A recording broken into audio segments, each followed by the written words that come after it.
I'm Nate Atwell. I am a photographer, videographer, motion graphics artist, and all-around multimedia expert.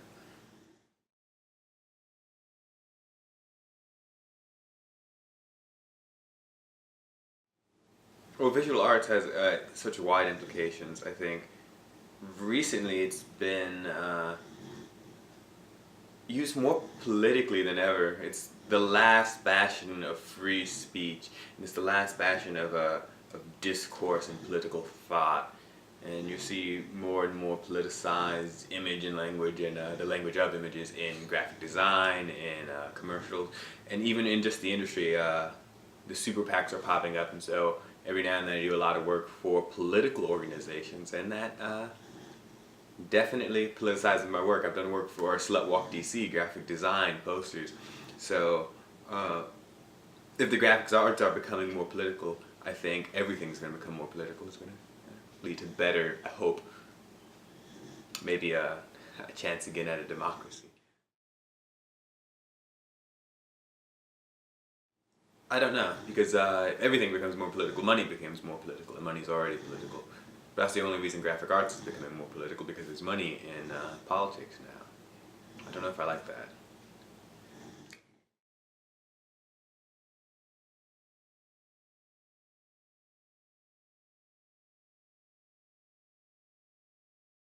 Well, photographically, some would say it's a negative influence because people stop paying photographers and they take their iPhone out and they get their family portraits. Um, but I think it's a challenge. I like it because I'm still getting paid because I'm one of the better photographers. I don't have to worry. An iPhone's not going to compete with me. I'm far more skilled in that. It doesn't bother me that these new technologies exist. It's always been the people who embrace and utilize the new technologies that become the winners, and that's what I plan to do.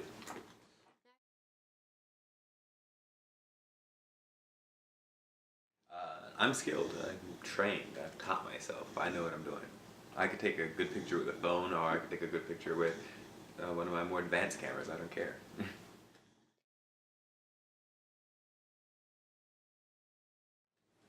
Popular images, I think the objectification of women, that's the most popular.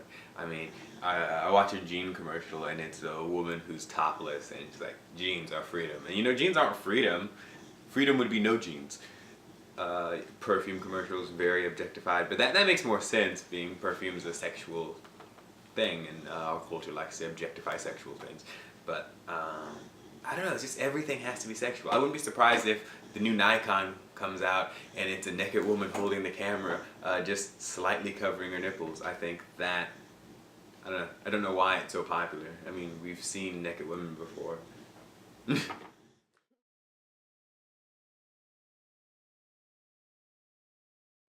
My favorite visual artist is Bill Henson. He's a controversial, I want to say Australian, but I'm not sure. I don't know where he's from, to be honest. His work is magnificent.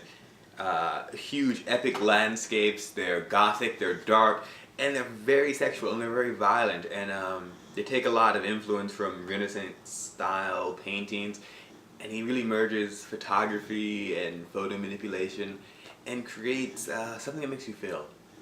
Some of my photographs are inspired by his. I went to a concert and I just took pictures of just the faces of everyone. And it ended up looking like,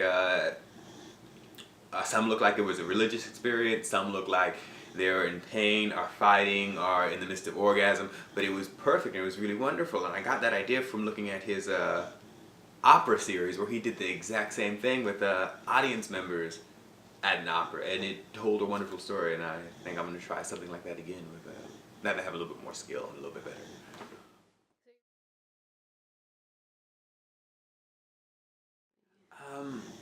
I don't know.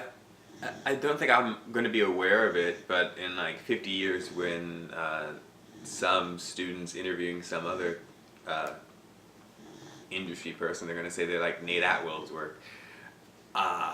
He'll know how it influenced me. I don't.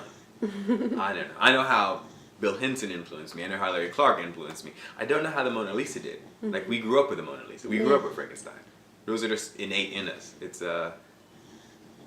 It's gonna be like asking me what it's like to be a boy. I don't know. I don't know what it's like not to, so I can't compare. I don't know what it's like not to be influenced by the Mona Lisa.